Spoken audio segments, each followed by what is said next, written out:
ವಿಶೇಷ ಕಾರ್ಯಕ್ರಮದಲ್ಲಿ ನಮ್ಮ ಜೊತೆ ಇದ್ದಾರೆ ಕರ್ನಾಟಕ ಪ್ರೆಸ್ ಕ್ಲಬ್ ಕೌನ್ಸಿಲ್ ಅಧ್ಯಕ್ಷರಾದ ಶಿವಕುಮಾರ್ ನಾಗರ ನವಿಲೆ ಅವರು. ಸರ್, ಕಾರ್ಯಕ್ರಮಕ್ಕೆ ನಿಮಗೆ ಸ್ವಾಗತ. ನಮಸ್ಕಾರ ಸರ್, 70ನೇ ಕನ್ನಡ ರಾಜ್ಯೋತ್ಸವನ 3ನೇ ವಿಶ್ವ ಕನ್ನಡ ಹಬ್ಬವಾಗಿ ಮಸ್ಕತ್ನಲ್ಲಿ ನಡೆಸ್ತೀರಾ, ಯಾಕೆ ಸರ್? ನಮ್ಮ ಕರ್ನಾಟಕ ಪ್ರೆಸ್ ಕ್ಲಬ್ ಕೌನ್ಸಿಲ್ ಏನಿದೆ ಇದು ರಾಜ್ಯದಲ್ಲಿ ಎಲ್ಲ ಕಡೆನೂ ಕಾರ್ಯಕ್ರಮಗಳನ್ನ ಮಾಡಿದೆ. ಈಗ ಒಂದು 4-5 ವರ್ಷದ ಹಿಂದೆ ನಾವೊಂದು ತೀರ್ಮಾನ ಮಾಡ್ಕೊತೀವಿ, ಪ್ರತಿ ದೇಶದಲ್ಲೂ ಒಂದೊಂದು ದೇಶದಲ್ಲಿ ವಿಶ್ವ ಕನ್ನಡ ಹಬ್ಬವನ್ನು ಆಚರಿಸಬೇಕು ಅಂತ. ಅದೇ ಥರ ಮೊದಲನೇ ವಿಶ್ವ ಕನ್ನಡ ಹಬ್ಬನ ದುಬೈಯಲ್ಲಿ ಮಾಡಿದ್ವಿ, 2ನೇ ವಿಶ್ವ ಕನ್ನಡ ಹಬ್ಬ ಸಿಂಗಾಪುರಲ್ಲಿ ಮಾಡಿದ್ವಿ, 3ನೇ ವಿಶ್ವ ಕನ್ನಡ ಹಬ್ಬನ ಮಸ್ಕತ್ತಲ್ಲಿ ಮಾಡಬೇಕು ಅಂತ ತೀರ್ಮಾನ ಮಾಡಿದಾಗ ಅಲ್ಲಿನ ಅಧ್ಯಕ್ಷರು ನಮ್ಮನ್ನು ಭೇಟಿ ಮಾಡಿ ನೀವು ಬನ್ನಿ ಮಸ್ಕತ್ತಲ್ಲಿ ಮಾಡೋಣ, ನಾವು ಸೇರಿ ಕಾರ್ಯಕ್ರಮನ ಅದ್ದೂರಿಯಾಗಿ ಮಾಡೋಣ ಅಂತ ತೀರ್ಮಾನ ಆಗುತ್ತೆ. ಯಾಕೆಂದರೆ ಅಲ್ಲೂ ಒಂದು 25-30 ಸಾವಿರ ಜನದ ಮೇಲೆ ನಮ್ಮ ಕನ್ನಡಿಗರಿದ್ದಾರೆ.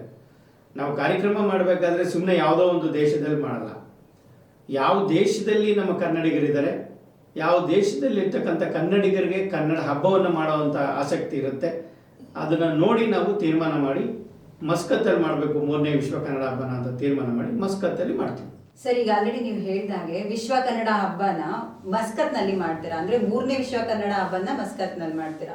ಮೊದಲನೇ ಸರಿ ಬಂದು ದುಬೈನಲ್ಲಿ ಮಾಡ್ತೀರಾ, 2ನೇ ಬಾರಿ ಬಂದು ಸಿಂಗಾಪುರಲ್ಲಿ ಮಾಡ್ತೀರಾ, 3ನೇ ಬಾರಿ ಅಂದ್ರೆ ಆ 2 ಟೀಮ್ ಏನಿರುತ್ತಲ್ಲ, ನೀವು ದುಬೈನಲ್ಲಿ ಮಾಡಿದಿರ್ಬೋದು, ಸಿಂಗಾಪುರ್ನಲ್ಲಿ ಮಾಡಿರೋದಿರ್ಬೋದು, ಆ 2 ಟೀಮು ಇಲ್ಲಿರೋದಿಲ್ಲ, ಯಾಕೆ ಸರ್? ಅದಕ್ಕೆ ಕಾರಣ ಏನು ಅಂತಂದರೆ, ಈಗ ಏನು ನಾವು ಮೊದಲನೇ ವಿಶ್ವ ಕನ್ನಡ ಹಬ್ಬ ಮಾಡಬೇಕಾದ್ರೆ ಒಂದು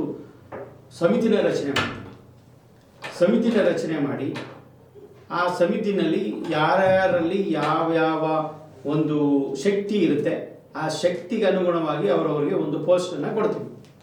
ಕಾರ್ಯಾಧ್ಯಕ್ಷರಾಗ್ಬೋದು, ನಿರ್ದೇಶಕರಾಗ್ಬೋದು, ಸಂಚಾಲಕರಾಗ್ಬೋದು, ಈ ರೀತಿ ನೋಡಿಬಿಟ್ಟು ಅವ್ರಿಗೆ ಒಂದು ಅವಕಾಶನ, ಒಂದು ಅಧಿಕಾರವನ್ನು ಕೊಡ್ತೀವಿ. ಅದ್ರ ಪ್ರಕಾರ ಅವರು ಒಂದು ವಿಶ್ವ ಕನ್ನಡ ಹಬ್ಬದಲ್ಲಿ ಜೊತೆಯಾಗಿ ನಿಂತ್ಕೊಂಡು ಕೆಲಸ ಮಾಡ್ತಾರೆ. ಅವರು ತುಂಬ ಚೆನ್ನಾಗಿ ಪ್ರಾಮಾಣಿಕವಾಗಿ ಎಲ್ಲೂ ಲೋಪದೋಷಗಳಿಲ್ದಂಗೆ ಅವರು ಕೆಲಸ ಮಾಡಿದ್ರೆ ಅವ್ರನ್ನ 2ನೇ ವಿಶ್ವ ಕನ್ನಡ ಹಬ್ಬಕ್ಕೆ ತೊಗೊತೀವಿ. 2ನೇ ವಿಶ್ವ ಕನ್ನಡ ಹಬ್ಬದಲ್ಲೂ ಚೆನ್ನಾಗಿ ಮಾಡಿದ್ರೆ 3ನೇ ವಿಶ್ವ ಕನ್ನಡ ಹಬ್ಬಕ್ಕೆ ತೊಗೊತೀವಿ. ಈಗ ಉದಾಹರಣೆಗೆ ನಮ್ಮ ಸೈ ರಮೇಶ್ ಆಗ್ಬೋದು, ನಮ್ಮ ವೆಂಕಟೇಶ್ ಆಗ್ಬೋದು, ಇವರು ತುಂಬ ಪ್ರಾಮಾಣಿಕವಾಗಿ ಮೊದಲಿಂದನೂ ನಮ್ಮ ಜೊತೆಯಲ್ಲಿ ಕೆಲಸವನ್ನು ಮಾಡ್ಕೊತಾ ಇದ್ದಾರೆ. ಅಂಥವ್ರನ್ನ ನಾವೇನು ಮಾಡ್ತೀವಿ, ಯಾವಾಗೂ ನಮ್ಮ ಜೊತೆಯಲ್ಲಿ ಇಟ್ಕೊಳ್ಳೋದಕ್ಕೆ ಪ್ರಯತ್ನ ಪಡ್ತೀವಿ. ಅವರು ಕೂಡ ಅದೇ ಥರ ಕೆಲಸ ಮಾಡ್ತಾರೆ. ಯಾರು ಪ್ರಾಮಾಣಿಕವಾಗಿ ಕೆಲಸ ಮಾಡಲ್ಲ, ಹಗಲಿರುಳು ದುಡಿಯಲ್ಲ, ಯಾಕೆಂದರೆ ಇದು ಕನ್ನಡ ಹಬ್ಬ ಅಂದರೆ ಒಂದು ಭುವನೇಶ್ವರಿ ತಾಯಿಯ ಒಂದು ಆರಾಧನೆ. ಇದನ್ನು ಅಂತಾರಾಷ್ಟ್ರೀಯ ಮಟ್ಟದಲ್ಲಿ ಕನ್ನಡವನ್ನು ಬೆಳೆಸಿ ಉಳಿಸಿ ಪ್ರಪಂಚದಾದ್ಯಂತ ಪಸರಿಸುವ ಅಂತ ಒಂದು ಪ್ರಯತ್ನ ಇದು. ಹಾಗಾಗಿ ನಾವು ಯಾರು ಸರಿಯಾಗಿ ಕೆಲಸ ಮಾಡಲ್ಲ ಅಂದಾಗ ನಾವು ಮುಂದಿನ ವಿಶ್ವ ಕನ್ನಡ ಹಬ್ಬನ ಆಯ್ಕೆ ಮಾಡ್ಕೊಳ್ಳೋದು. ಅದು ಯಾರಾದರೂ ಅಷ್ಟೇ ಅಲ್ವಾ, ಕೆಲಸ ಚೆನ್ನಾಗಿ ಮಾಡಿದ್ರೆ ನಾವು ಖಂಡಿತ ಅವ್ರನ್ನ ನಾವು ತೊಗೊತೀವಿ. ಹಾಗಾಗಿ ನಾವು ಪ್ರತಿ ಸಲ ಯಾರು ಸರಿಯಾಗಿ ಕೆಲಸ ಮಾಡಿದ್ರೆ ಅಲ್ಲಿಗೆ ನಾವು ಡ್ರಾಪ್ ಮಾಡ್ತೀವಿ. ಇದು ಇವಾಗ ಏನು 2 ಟೀಮ್ ಚೇಂಜ್ ಆಗಿದ್ದಕ್ಕೆ ನೀವು ಕಾರಣಗಳನ್ನ ಹೇಳಿದ್ರಿ, ಆದ್ರೆ ಪರ್ಟಿಕ್ಯುಲರ್ ಆಗಿ ಹೆಣ್ಮಕ್ಳು ಚೇಂಜ್ ಆಗಿರೋದಕ್ಕೆ ಏನ್ ಕಾರಣ ಸರ್? ಈಗ ನೋಡಿಮ್ಮ, ನಮ್ಮಲ್ಲಿ ಏನಂತಂದ್ರೆ ನಮ್ಮ ಒಂದು ನಿಯಮ ಇರುತ್ತೆ. ಒಂದು ಕನ್ನಡ ಹಬ್ಬ ಅಂತಂದರೆ ಒಂದು ಉಡುಗೆ ತೊಡುಗೆಗಳಾಗ್ಬೋದು, ಅವರ ವೇಷಭೂಷಣಗಳಾಗ್ಬೋದು, ಎಲ್ಲವಕ್ಕೂ ಒಂದು ನಿಯಮ ಇರುತ್ತೆ. ನಾವು ಕವಿಗಳು, ಸಾಹಿತಿಗಳು, ಸ್ವಾಮೀಜಿಗಳು, ಗುರುಜಿಗಳು ಎಲ್ಲ ದೊಡ್ಡವ್ರ ಹತ್ರ ಹೋಗ್ತಿರ್ತೀವಿ. ಅಲ್ಲಿ ಹೋದಾಗ ನಮ್ಮ ವೇಷಭೂಷಣಗಳು ಸರಿ ಇಲ್ಲದಾಗ, ನಮ್ಮ ನಡೆ ನುಡಿಗಳೆಲ್ಲ ಸರಿ ಇಲ್ಲದಾಗ ಅದು ಬೇರೆ ಥರ ಮೆಸೇಜ್ ಹೋಗುತ್ತೆ ನಮ್ಮ ಕನ್ನಡಿಗರಿಗೆ. ಇವರು ಕನ್ನಡ ಹಬ್ಬ ಮಾಡ್ತೀನಿ ಅಂತಾರೆ, ಮತ್ತು ಇವರಲ್ಲಿರ್ತಕ್ಕಂಥ ಒಂದು ತಂಡನೇ ಯಾಕೋ ಒಂದು ಇದು ಸರಿ ಇರಲ್ವಲ್ಲ ಅಂತ ತಪ್ಪು ಸಂದೇಶ ಹೋಗುತ್ತೆ ಅನ್ನೋದಕ್ಕೋಸ್ಕರ ನಾವು ಕೆಲವರು ಹೇಳ್ತೀವಿ, ಕೆಲವು ನಿಮ್ಮ ವೇಷಭೂಷಣಗಳನ್ನು ಸರಿಯಾಗಿರಬೇಕು ಅಂತ ಹೇಳ್ತೀವಿ. ಅದಕ್ಕೆ ವಿರುದ್ಧವಾಗಿ ನಡ್ಕೊಂಡಾಗ ನಾವೇನು ಮಾಡ್ತೀವಿ, ನಾವೇನು ಅವ್ರಿಗೆ ಬೈಯಲ್ಲ, ಡ್ರಾಪ್ ಮಾಡ್ತೀವಿ ಅಷ್ಟೇ. ಹಾಗಾಗಿ ನಾವು ಕೆಲಸ ಸರಿಯಾಗಿ ಮಾಡಿಲ್ಲ ಅಂದ್ರೂ ಅಷ್ಟೇ, ಕೆಲಸ ಸರಿಯಾಗಿ ಮಾಡಬೇಕು, ಇಲ್ಲಿ ವೇಷಭೂಷಣಗಳು ಕರೆಕ್ಟಾಗಿರ್ಬೇಕು, ಆವಾಗ ನಾವು ತೊಗೊತೀವಿ. ಯಾವುದೇ ಸುಳ್ಳು ಹೇಳೋದು, ಮೋಸ ಮಾಡೋದು ಇವೆಲ್ಲ ಇರಬಾರ್ದು, ಆವಾಗ ನಾವು ಪ್ರತಿ ಸಲ ತೊಗೊತೀವಿ. ಹಾಗಾಗಿ 3ನೇ ವಿಶ್ವ ಕನ್ನಡ ಹಬ್ಬನ ಮಸ್ಕತ್ನಲ್ಲಿ ಮಾಡ್ತೀರಾ, ಆದ್ರೆ ಅಲ್ಲಿ ಮಾಡೋಕ್ಕಿಂತ ಮುಂಚೆ ಒಂದಷ್ಟು ನಿಮ್ಮ ಮೇಲೆ ಅಲಿಗೇಷನ್ ಸ್ಟಾರ್ಟ್ ಆಗುತ್ತೆ, ಒಂದಷ್ಟು ಇಶ್ಯೂಗಳು ಸ್ಟಾರ್ಟ್ ಆಗುತ್ತೆ. ಏನ್ ಹೇಳ್ತೀರಾ ಸರ್ ಅದಕ್ಕೆ? ಈಗ ಏನಾಗುತ್ತೆ,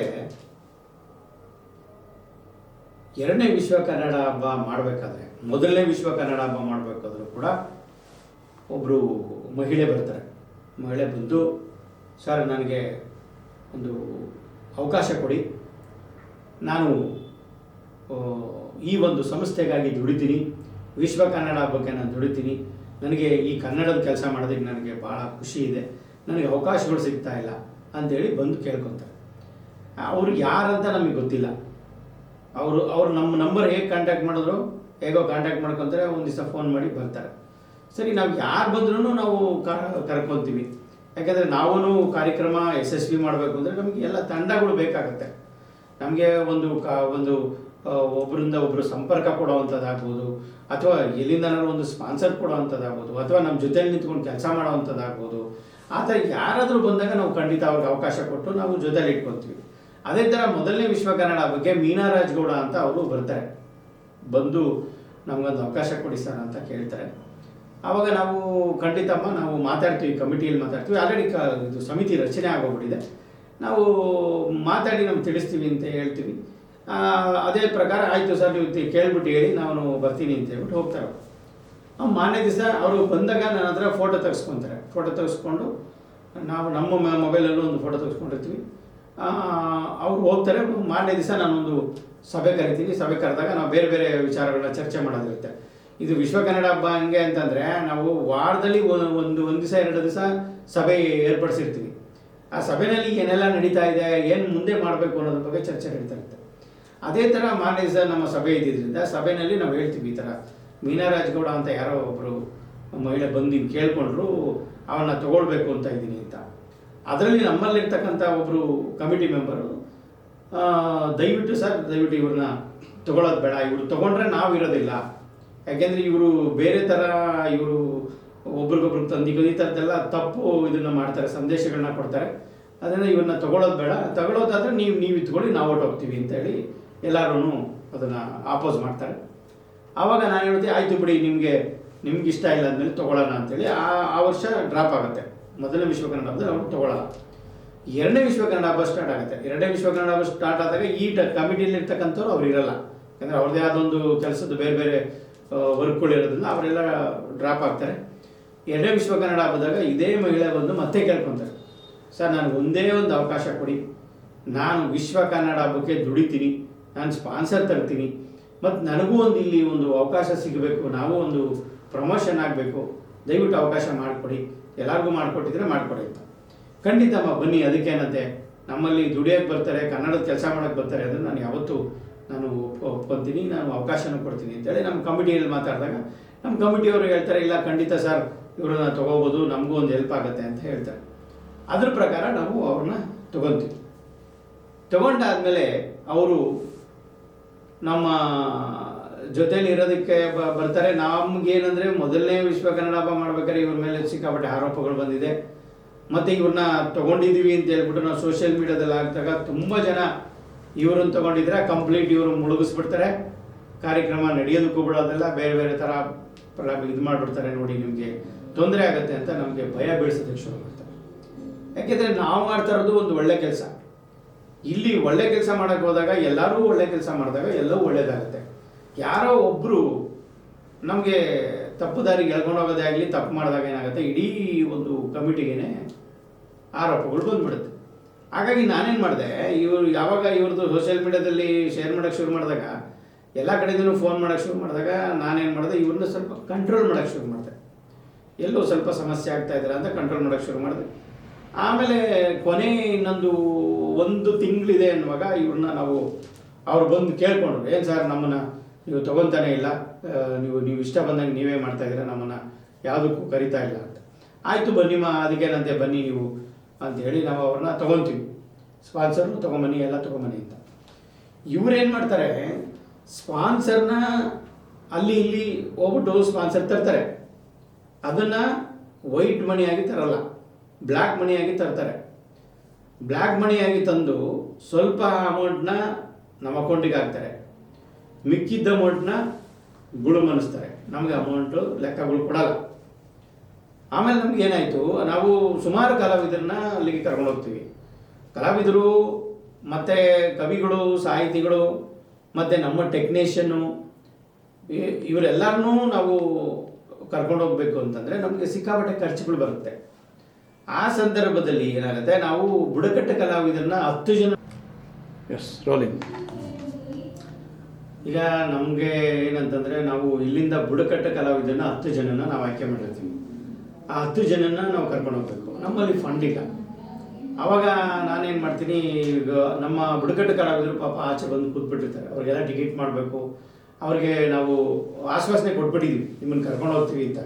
ಯಾಕೆಂದರೆ ನಾವು ಅವ್ರೇನು ನಮ್ಮನ್ನು ಬಂದು ಕೇಳ್ಕೊಂಡಿಲ್ಲ. ನಮ್ಮ ಉದ್ದೇಶ ಏನಂತಂದರೆ, ನಮ್ಮ ಬುಡಕಟ್ಟು ಕಲಾವಿದರಿಗೆ ಒಂದು ಮಹಾ ವೇದಿಕೆ ಕೊಡಬೇಕು ಅನ್ನೋ ಉದ್ದೇಶಕ್ಕೋಸ್ಕರ ನಾವು, ಅವರು ದಾಂಡೇಲಿ ಕಾಡಲ್ಲಿ ಇರ್ತಾರೆ, ದಾಂಡೇಲಿಗೆ ಹೋಗಿ ನಾವು ಅಲ್ಲಿ ಹೋಗಿ ಅವ್ರನ್ನೆಲ್ಲ ಶೂಟ್ ಮಾಡಿಕೊಂಡು ಅವ್ರನ್ನ ಭೇಟಿ ಮಾಡಿ ಅವ್ರಿಗೆ ಅಲ್ಲೇ ಆದೇಶ ಪತ್ರ ಕೊಟ್ಟು ನಿಮ್ಮನ್ನು ಆಯ್ಕೆ ಮಾಡಿದ್ದೀವಿ, ನೀವು ವಿಶ್ವ ಕನ್ನಡ ಹಬ್ಬದಲ್ಲಿ ಬಂದು ನಿಮ್ಮ ಒಂದು ಏನು ಪ್ರತಿಭೆ ಇದೆ ನೀವು ತೋರಿಸಿ ಅಂತೇಳಿ ನಾವು ಅವ್ರಿಗೆ ಕೊಟ್ಟಿರ್ತೀವಿ. ಅದ್ರ ಪ್ರಕಾರ ಅವರು ಪಾಪ ಎಲ್ಲ ರೆಡಿ ಮಾಡಿಕೊಂಡು ಲಗೇಜ್ ಸಮೇತ ಬಂದುಬಿಟ್ಟಿರ್ತಾರೆ ನಮ್ಮ ಆಫೀಸ್ಗೆ. ಆವಾಗ ನಾನು ಏನು ಮಾಡ್ತೀನಿ, ನಮಗೆ ಫಂಡ್ದು ಪ್ರಾಬ್ಲಮ್ ಆದಾಗ ಎಲ್ಲೆಲ್ಲೋ ಕೇಳ್ತೀವಿ, ದುಡ್ಡು ವ್ಯವಸ್ಥೆ ಆಗಲ್ಲ. ಆ ಟೈಮಲ್ಲಿ ನಮ್ಮ ಒಬ್ಬ ಹುಡುಗನಿಗೆ ಹೇಳ್ಬಿಟ್ಟು, ಓಡಗಪ್ಪ ನೀನು ಹೋಗಿ ನನ್ನ ಕಾರ್ನ ತೊಗೊಂಡೋಗಿ ಅಡ ಇಟ್ಬಿಟ್ಟು 10 ಲಕ್ಷ ರೂಪಾಯಿ ತೊಗೊಂಬ ಅಂತ ಹೇಳ್ತೀನಿ. ಅವನು 10 ಲಕ್ಷ ಆಗಲ್ಲ ಸರ್, 5 ಲಕ್ಷ ರೂಪಾಯಿ ಕೊಡ್ತಾರಂತೆ ಅಂತಾನೆ.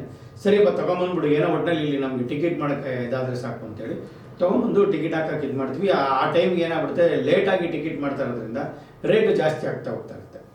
ಆವಾಗ ನಮ್ಗೆ ಇನ್ನೂ ದುಡ್ಡು ಕಡಿಮೆ ಆಗುತ್ತೆ. ದುಡ್ಡು ಕಡಿಮೆ ಆದಾಗ ನಾವು ಚಿಂತೆ ಮಾಡ್ಕೊಂಡಿದ್ದಾಗ ಈ ಮಹಿಳೆ ಯಾರಿದ್ದಾರೆ, ಮೀನಾ ರಾಜ್ಗೌಡ, ಅವ್ರು ಬಂದು ಕೇಳ್ತಾರೆ, ಸರ್ ಏನಾದ್ರು ದುಡ್ಡಿನ ಸಮಸ್ಯೆನ, ಏನು ಹೇಳಿ ಸರ್ ಅಂತ. ಹೌದಮ್ಮ ಸಮಸ್ಯೆ ಇದೆ, ನಮಗೆ ಬೇಕಾಗಿತ್ತು. ಸರಿ ನಾನು ತೊಗೊಂಬಂದು ಕೊಡ್ತೀನಿ ಸರ್. ನಾನು ತಗೊಂಬಂದು ಕೊಟ್ಟರೆ ನೀವೇನು ನಮ್ಗೆ ಅವಕಾಶ ಕೊಡ್ತೀರಾ ಅಂತ ಕೇಳ್ತಾರೆ. ನೀವು ಏನು ಬೇಕು ಕೇಳಿಮ್ಮ, ನಮಗೆ ಅವಕಾಶ ಕೊಡ್ತೀವಿ. ನಾವು ನಮಗೆ ವೇದಿಕೆ ಮೇಲೆ ಕೂತ್ಕೋಬೇಕು, ನಮಗೆ ಇದು ನಮಗೆ ಉದ್ಘಾಟನೆ ಟೈಮಲ್ಲಿ ನಮ್ಮನ್ನು ಹೈಲೈಟ್ ಮಾಡಬೇಕು, ಮತ್ತು ನಮಗೆ ವಿಶ್ವ ಕನ್ನಡತಿ ನಮಗೆ ಪ್ರಶಸ್ತಿಯನ್ನು ಕೊಡಬೇಕು, ಮತ್ತು ನಮ್ಮನ್ನು ವೇದಿಕೆ ಮೇಲೆ ಕುಣಿಸಿ ನಮ್ಮ ಎಲ್ಲದರಲ್ಲೂ ಪ್ರೆಸ್ ಮೀಟಲ್ಲಿ ಎಲ್ಲ ಕಡೆಯೂ ನಮ್ಮನ್ನು ಹೈಲೈಟ್ ಮಾಡಬೇಕು ಅಂತ ಹೇಳ್ತಾರೆ. ಖಂಡಿತಮ್ಮ, ನಮಗೇನು ಕಾರ್ಯಕ್ರಮಕ್ಕೆ ನೀವು ನಮಗೆ ಸಾಥ್ ಕೊಟ್ಟರೆ ನಾವು ಖಂಡಿತ ನಿಮಗೆ ನಾವೆಲ್ಲ ಅವಕಾಶನೂ ಕೊಡ್ತೀವಿ. ಯಾಕೆಂದರೆ ನಾವು ವೇದಿಕೆ ಮೇಲೆ ಕುಂತ್ಕೋಬೇಕು ಅಂತಂದರೆ ನಾವೊಬ್ಬರನ್ನ ಗೆಸ್ಟನ್ನ ಸೆಲೆಕ್ಟ್ ಮಾಡ್ತೀವಿ. ಅಂದರೆ ಯಾಕೆಂದರೆ ಈ ಕಾರ್ಯಕ್ರಮ ಕೋಟ್ಯಾಂತರ ರೂಪಾಯಿ ಆಗುತ್ತೆ. ಈ ಕಾರ್ಯಕ್ರಮಕ್ಕೆ ಕೋಟ್ಯಾಂತರ ರೂಪಾಯಿ ಖರ್ಚಾಗುತ್ತೆ. ಒಂದು ಸ್ವಲ್ಪ ಟಿಕೆಟು ಮಾಡೋದು ಲೇಟ್ ಮಾಡಿದ್ರೆ ಅದು 20,000 ಇದ್ದಿದ್ದು 40, 50, 60,000 ಆಗೋಗ್ಬಿಡುತ್ತೆ. ಇದು ಆ ಥರದ್ದು ಒಂಥರ ಹೇಗೆ ಅಂತಂದರೆ ಒಂದು ಚಾಲೆಂಜಿಂಗ್ ಜಾಬ್ ಅಂತ ಹೇಳ್ಬೋದು, ಆ ಥರ ಇರುತ್ತೆ. ಸರಿ, ಓಕೆ ಆಯಿತು ಅಂತ ನಾನು ಒಪ್ಕೊಂತೀವಿ. ನಾವು ಟೈಟ್ಲ್ ಸ್ಪಾನ್ಸರ್ ಅದು ಬಂದು ನಾವು 25 ಲಕ್ಷ ಇಟ್ಟಿರ್ತೀವಿ. ಟೈಟ್ಲ್ ಸ್ಪಾನ್ಸರಲ್ಲಿ 25 ಲಕ್ಷ ಇಟ್ಟಿರ್ತೀವಿ. ಅವ್ರಿಗೆ ನಾವು ವೇದಿಕೆ ಮೇಲೆ ಅವಕಾಶ ಕೊಡ್ತೀವಿ, ಗೆಸ್ಟಾಗಿ ನಾವು ಮೇಲೆ ಕುಂಡಿಸ್ತೀವಿ, ಅವ್ರನ್ನ ಪ್ರೆಸ್ ಮೀಟಲ್ಲಿ ಇಟ್ಕೊತೀವಿ, ಎಲ್ಲ ಕಡೆಯೂ ಅವ್ರನ್ನ ಹೈಲೈಟ್ ಮಾಡ್ತಾರೆ. ಅವರೇ ಮುಖ್ಯಸ್ಥರು ಅನ್ನೋ ರೀತಿಯಲ್ಲಿ ಅವ್ರ ಕಂಪ್ನಿಯಿಂದ ಕೂಡ ನಾವು ಹೈಲೈಟ್ ಮಾಡ್ತೀವಿ. ಈ ಥರ ಇರುತ್ತೆ.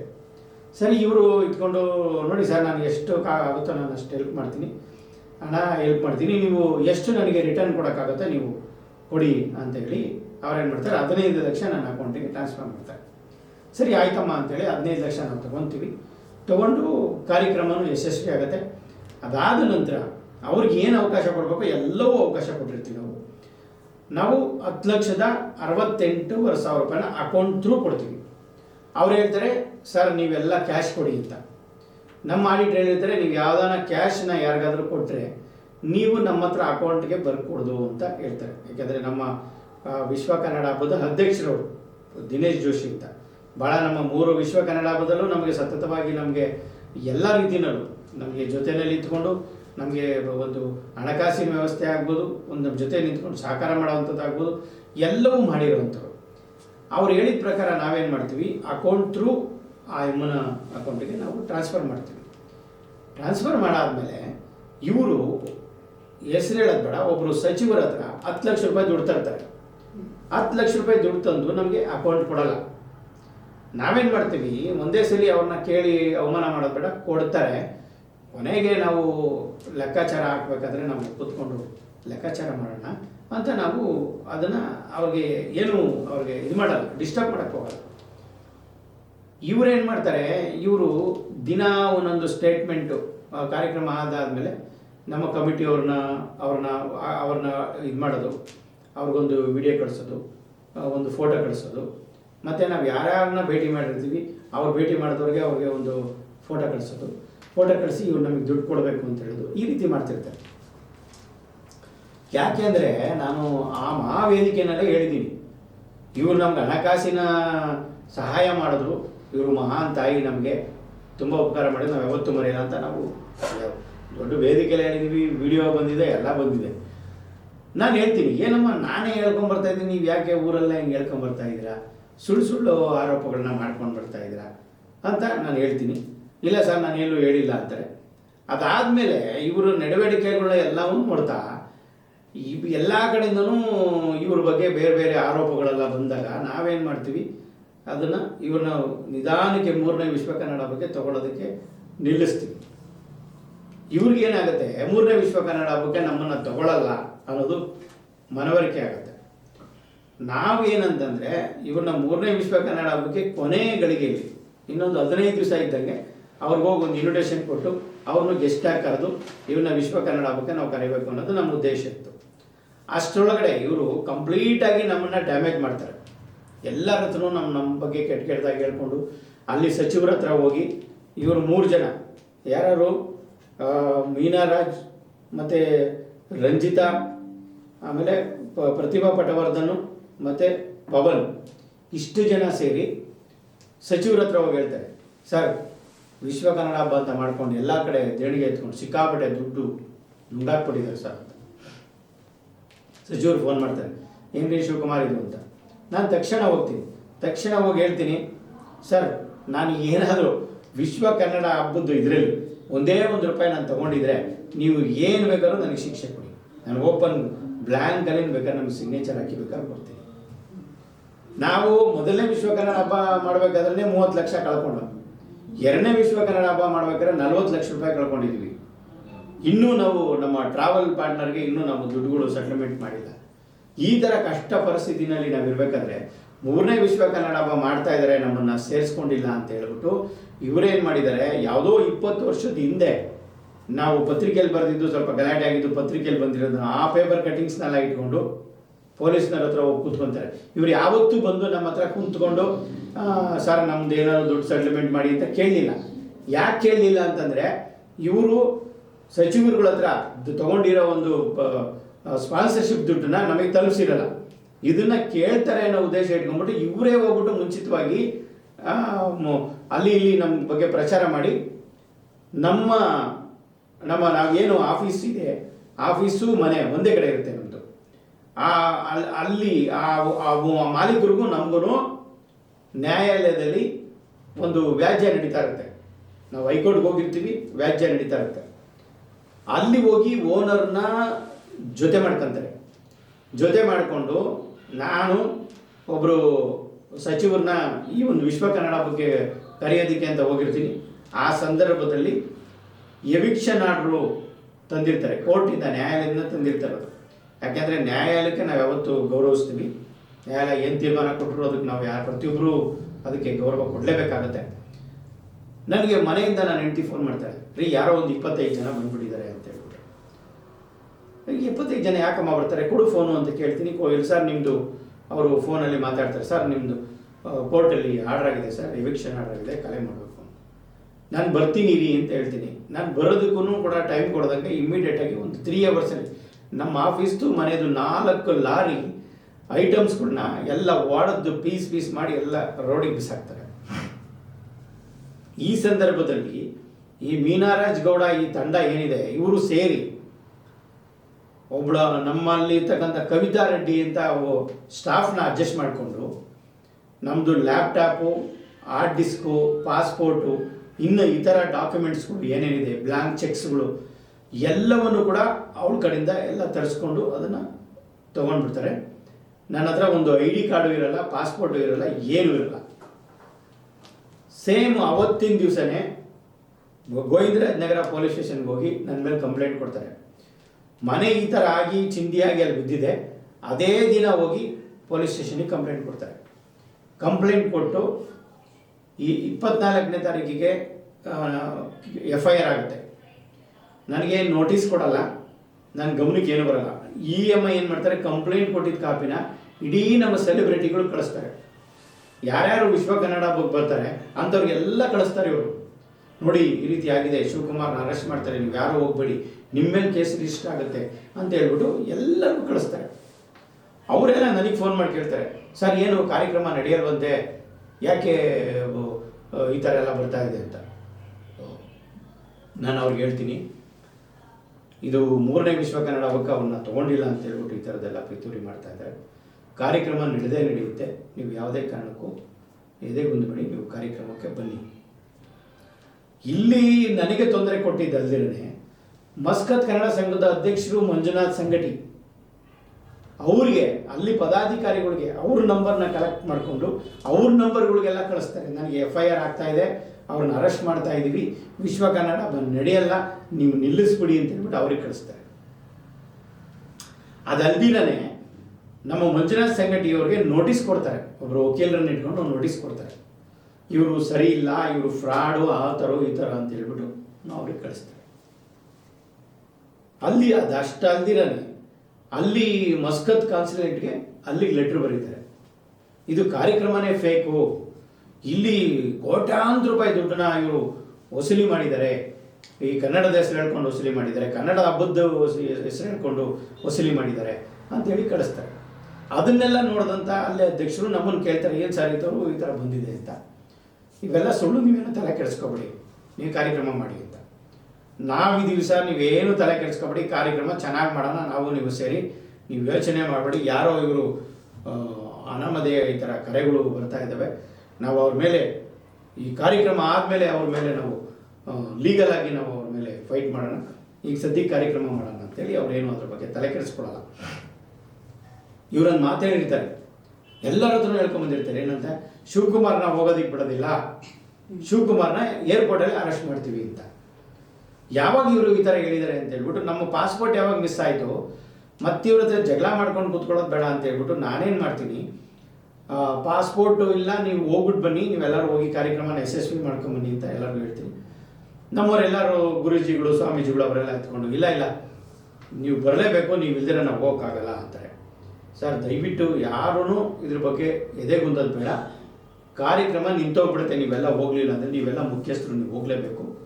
ನಾನು ಎಲ್ಲ ಏರ್ಪಾಡು ಮಾಡಿ ನಿಮ್ಮನ್ನು ಕಳಿಸ್ಕೊಡ್ತಾ ಇದ್ದೀನಿ, ಟಿಕೆಟು ವೀಸಾ ಎಲ್ಲ ಮಾಡಿದ್ದೀನಿ, ಅಲ್ಲಿಗೆ ಏನು ಬೇಕೋ ಏರ್ಪಾಡು ಕೂಡ ಮಾಡಿದ್ದೀನಿ, ನೀವು ಹೋಗಿ ಅಂತ.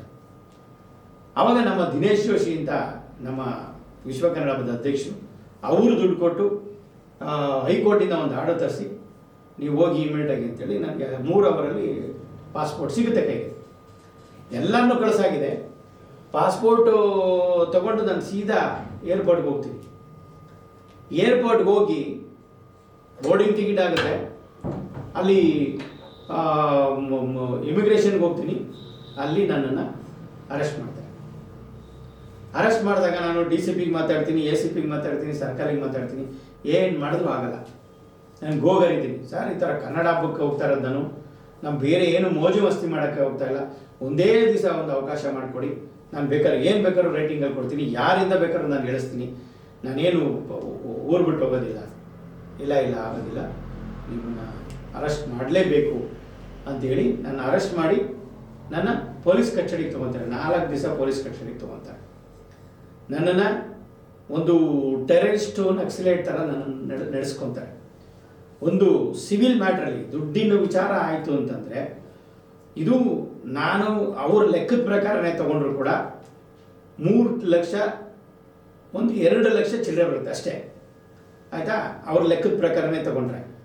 ಮಿಕ್ಕಿದ್ದವರು ಸಚಿವರ ಹತ್ರ ತಂದಿರೋ ಹಣನ ನಮಗೆ ಇದುವರೆಗೂ ಕೊಟ್ಟಿಲ್ಲ. ಅವ್ರ ಉದ್ದೇಶ ಏನು, ವಿಶ್ವ ಕನ್ನಡ ಹಬ್ಬ ನಿಲ್ಲಿಸಬೇಕು, ಇವ್ರಿಗೆ ಅವಮಾನ ಮಾಡಬೇಕು ಅನ್ನೋ ಉದ್ದೇಶ ಇಟ್ಕೊಂಡು ಈ ಮಟ್ಟಕ್ಕೆ ಮಾಡಿದ್ದಾರೆ. ಇದಲ್ದಿರೇ ಇನ್ನೂ 2 ಹತ್ರ ಫೇಕ್ ಡಾಕ್ಯುಮೆಂಟ್ಸ್ನ ಕೊಟ್ಟು ಅವ್ರ ಹತ್ರನೂ ಕಂಪ್ಲೇಂಟ್ ಕೊಡಿಸಿದ್ದಾರೆ. ಇನ್ನು ಬೇರೆ ಬೇರೆಯವ್ರಿಗೆ ನೀವು ಬಂದು ಕಂಪ್ಲೇಂಟ್ ಕೊಡಿ ಅಂತೇಳಿ ಕರೆದಿದ್ದಾರೆ. ಅವರೆಲ್ಲ ಎದುರ್ಕೊಂಡು ಬಂದಿಲ್ಲ. ಅದಕ್ಕೆ ಮುಂಚೆ ಇವ್ರು ಏನು ಮಾಡಿದ್ದಾರೆ, ಯಾರ್ಯಾರು ಕಲಾವಿದರು, ನಮ್ಮ ಟೆಕ್ನಿಷಿಯನ್ನು ಯಾರ್ಯಾರು ಬರ್ತಾರೆ ಅವ್ರಿಗೆಲ್ಲರಿಗೂ ಇವರು ಫೋನ್ ಮಾಡಿ ಬೆದರಿಕೆ ಹಾಕಿದ್ದಾರೆ. ಏನಂತ, ನೀವು ವಿಶ್ವ ಕನ್ನಡ ಹಬ್ಬಕ್ಕೆ ಹೋದರೆ ನಿಮ್ಮನ್ನು ಅರೆಸ್ಟ್ ಮಾಡ್ತಾರೆ, ನಿಮ್ಮ ಮೇಲೆ ಒಂದು ಕೇಸ್ ಆಗುತ್ತೆ, ನೀವು ಹೋಗ್ಕೂಡ್ದು, ನೀವು ಹೆಂಗೆ ಹೋಗ್ತೀರಾ ಅಂತ ಅಲ್ಲಿ ಕೂಡ ಅವ್ರಿಗೆ ಬೆದರಿಕೆ ಹಾಕಿದ್ದಾರೆ. ಅವರೇನು ಎದುರುಕೊಂಡಿಲ್ಲ, ವಿಶ್ವ ಕನ್ನಡ ಹಬ್ಬಕ್ಕೆ ಬಂದರು.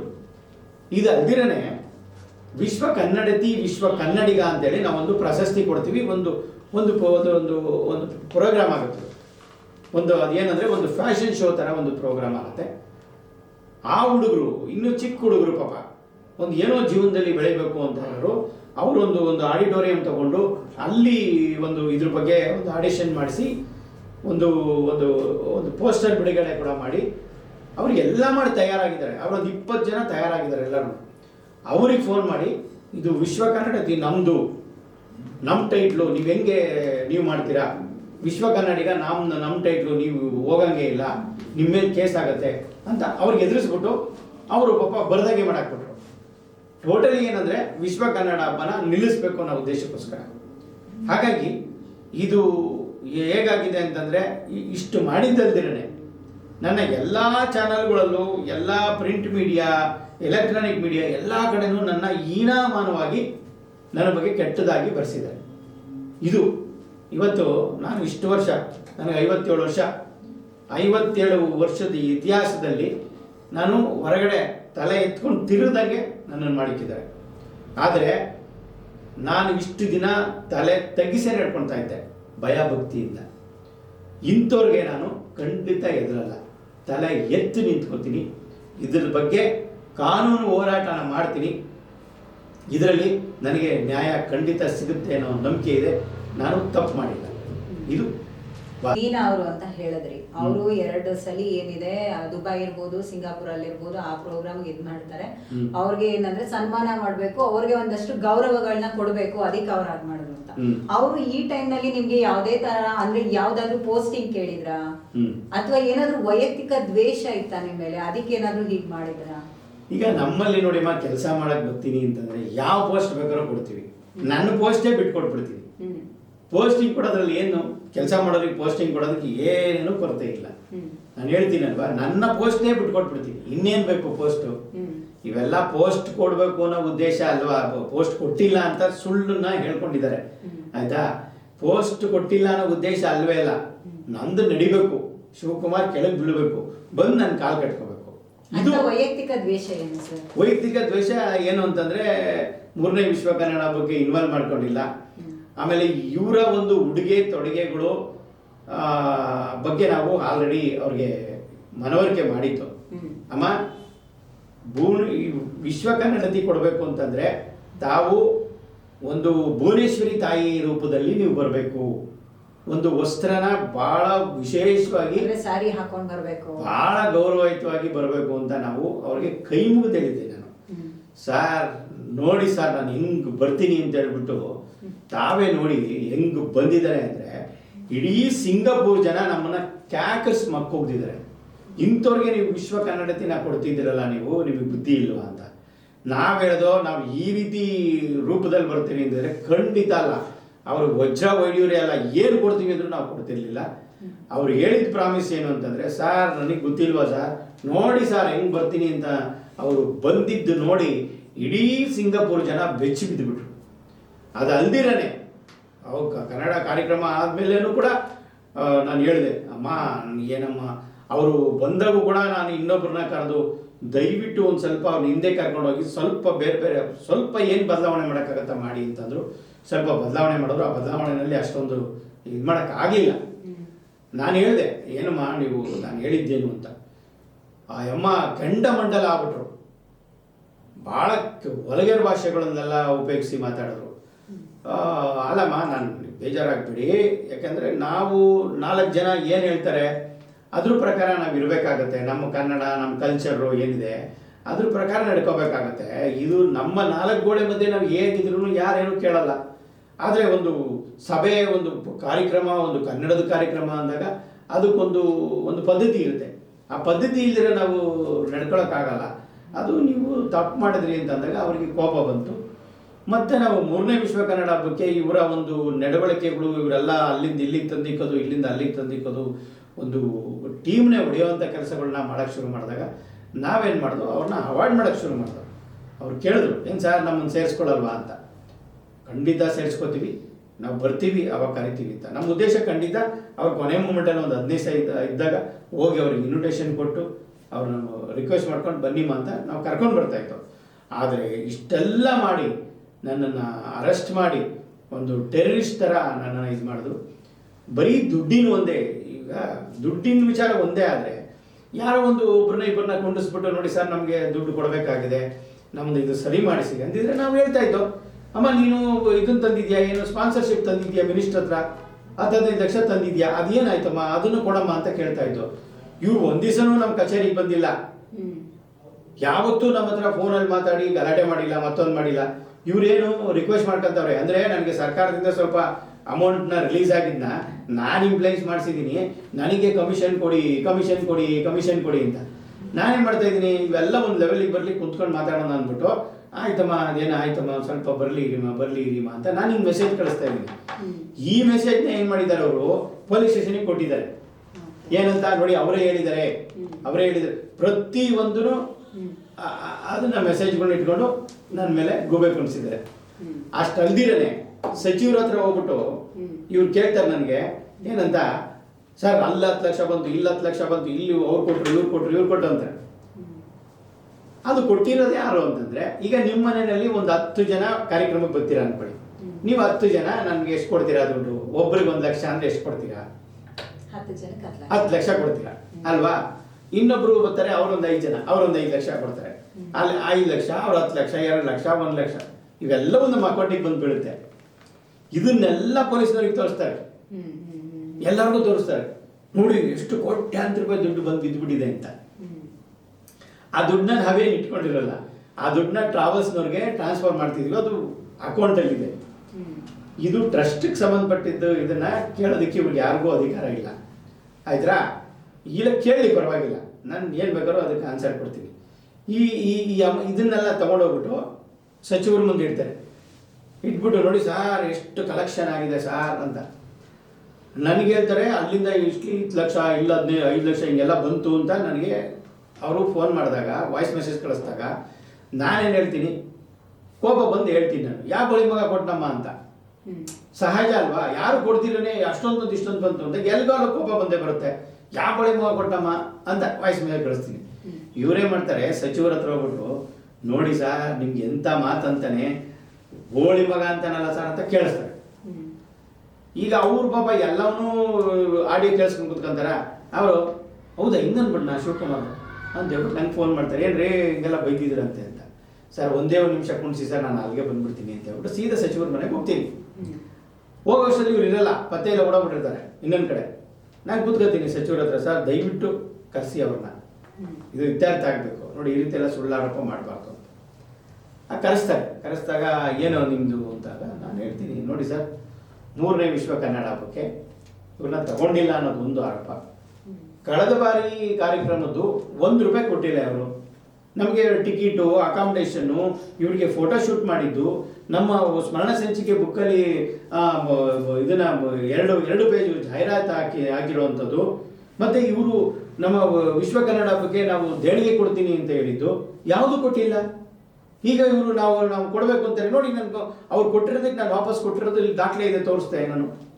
ಅವರು ಸರಿ ಓಕೆ ಆಯಿತು, ಇದೇನೋ ನೀವು ಡಿಸೈಡ್ ಮಾಡಿಕೊಂಡು ತೀರ್ಮಾನ ಮಾಡ್ಕೊಂಡು ಬನ್ನಿ ಅಂತ ಹೇಳ್ಬಿಟ್ಟು ಕಳಿಸಿದ್ರು. ಇಷ್ಟು ನಡೆದಿದ್ದು ವಿಚಾರ. ಒಟ್ಟಿನಲ್ಲಿ ವಿಶ್ವ ಕನ್ನಡ ಹಬ್ಬ ನಿಲ್ಲಿಸಲೇಬೇಕು ಅಂತ ಮಾಡಿದ್ರು. ಖಂಡಿತ ವಿಶ್ವ ಕನ್ನಡ ಹಬ್ಬನ ನಿಲ್ಲಿಸಕ್ಕೆ ಯಾರಿಂದನೂ ಸಾಧ್ಯ ಇಲ್ಲ, ನನ್ನಿಂದನೂ ಸಾಧ್ಯ ಇಲ್ಲ.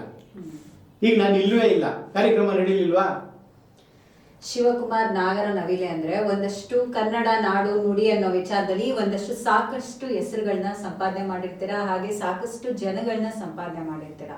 ಆದ್ರೆ ನಿಮ್ಮನ್ನ ಏರ್ಪೋರ್ಟ್ ನಲ್ಲಿ ಬಂದು ಏಕಾಏಕಿ ಒಂದು ಕ್ರಿಮಿನಲ್ ತರ ನಿಮ್ಮನ್ನ ಅರೆಸ್ಟ್ ಮಾಡ್ತಾರೆ. ಸೊ ಮನೆಗೆ ಬರ್ತಾರೆ, ನಿಮ್ಮ ಪರ್ಮಿಷನ್ ಇಂದಲೇ ಮನೆ ವಸ್ತು ಇರ್ಬೋದು, ಆಫೀಸ್ ವಸ್ತುಗಳಿರ್ಬೋದು ಎಲ್ಲರೂ ಇದ್ ಮಾಡಿ ಏಕಾಏಕಿ ಬೀದಿಗೆ ತಂದ್ಬಿಡ್ತಾರೆ. ಆ ಟೈಮ್ನಲ್ಲಿ ಏನ್ ಮಾಡಿದ್ರಿ ಸರ್? ಕಂಪ್ಲೇಂಟ್ ಮಾಡಿದ್ರಾ ಅಥವಾ ಏನ್ ಮಾಡಿದ್ರಿ ನೀವು ಅವಾಗ? ನೋಡಿಮ್ಮ, ನನಗೆ ಹೆಂಗಿರುತ್ತೆ ಪರಿಸ್ಥಿತಿ ಅಂತಂದ್ರೆ, ಕಾರ್ಯಕ್ರಮ ನೋಡಿ, ಇವಾಗ ಕಾರ್ಯಕ್ರಮ ಇರೋದು 28ಕ್ಕೆ.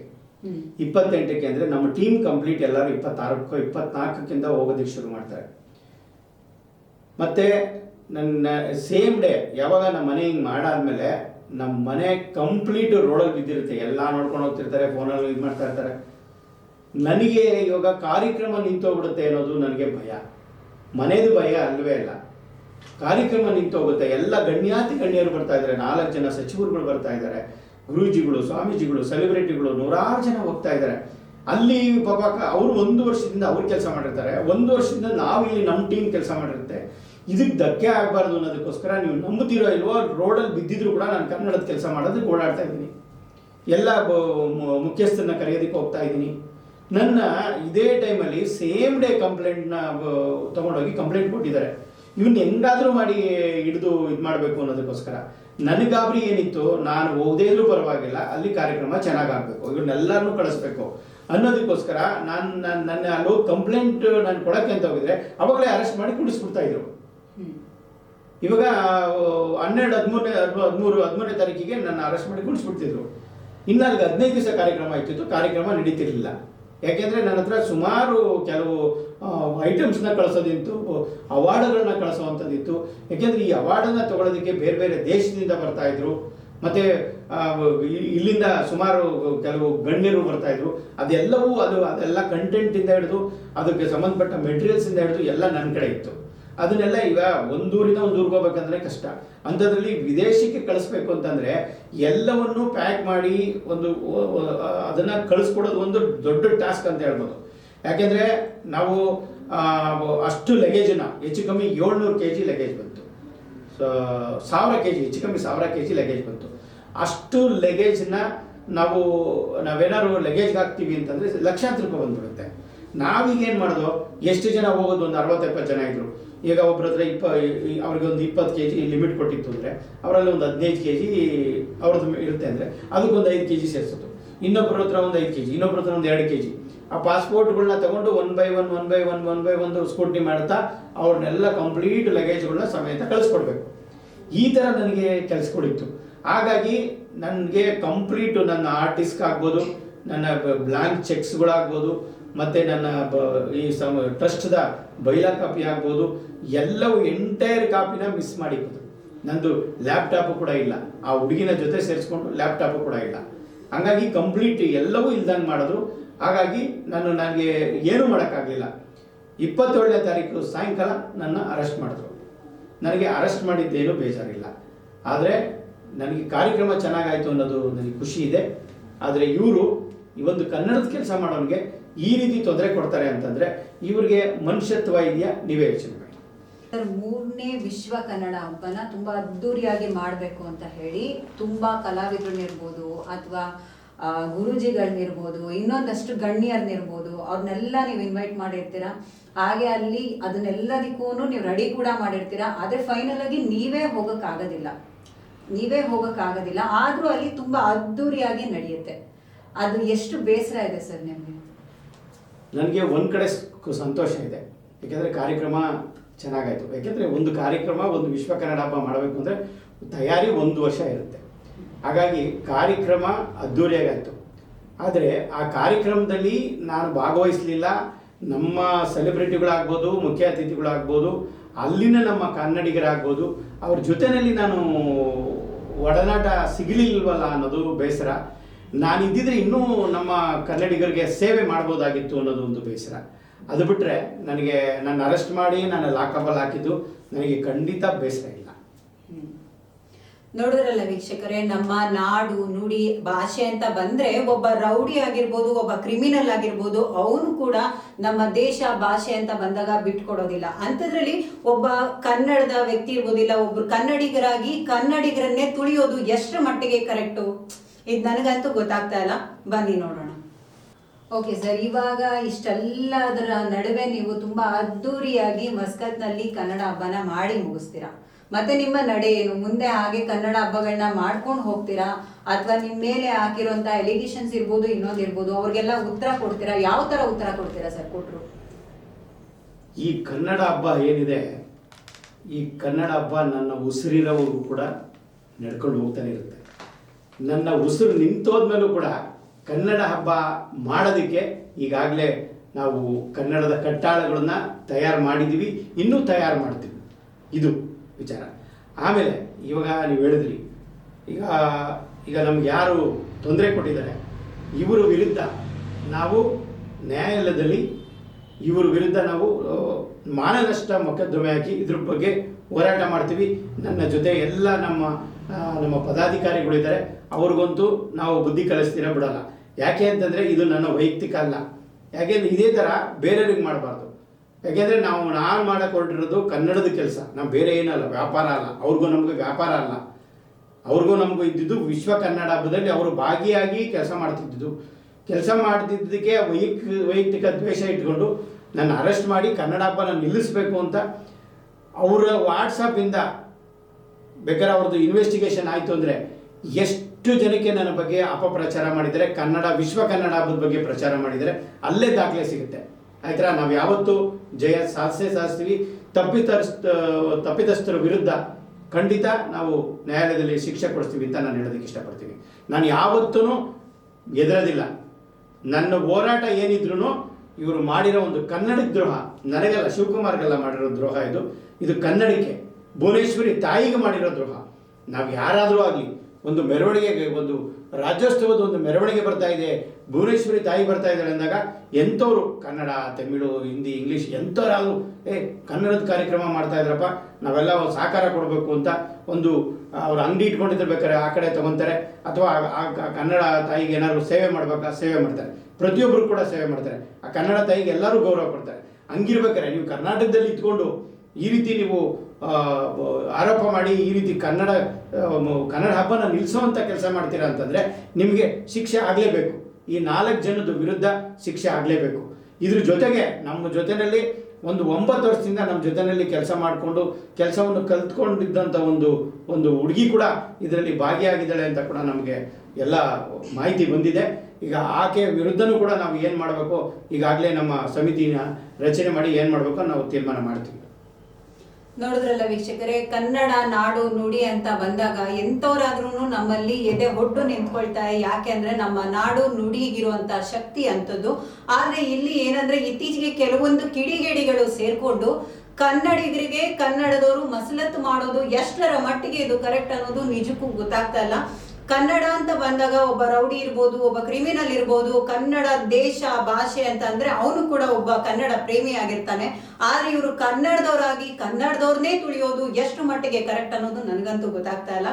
ಸೊ ಇದ್ರ ಬಗ್ಗೆ ಕಾನೂನು ರೀತಿ ಸರಿಯಾದ ಕ್ರಮ ತಗೊಳ್ಳಿ ಅಂತ ನಾವು ಕೇಳ್ಕೊಳ್ತೀವಿ.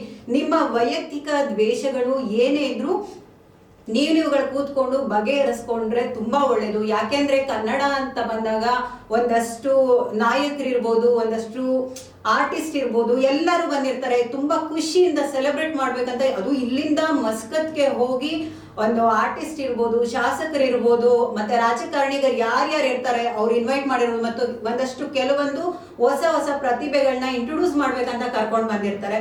ಸೊ ನೀವು ಮಾಡೋ ಒಂದು ಕಿಡಿಗೇಡಿಗಳ ಕೆಲಸ ಅವ್ರು ಎಲ್ಲರ ಮೇಲೂ ಎಫೆಕ್ಟ್ ಆಗಬಾರ್ದು ಅಂತ ನಾನು ಕೇಳ್ಕೊಳ್ತೀನಿ.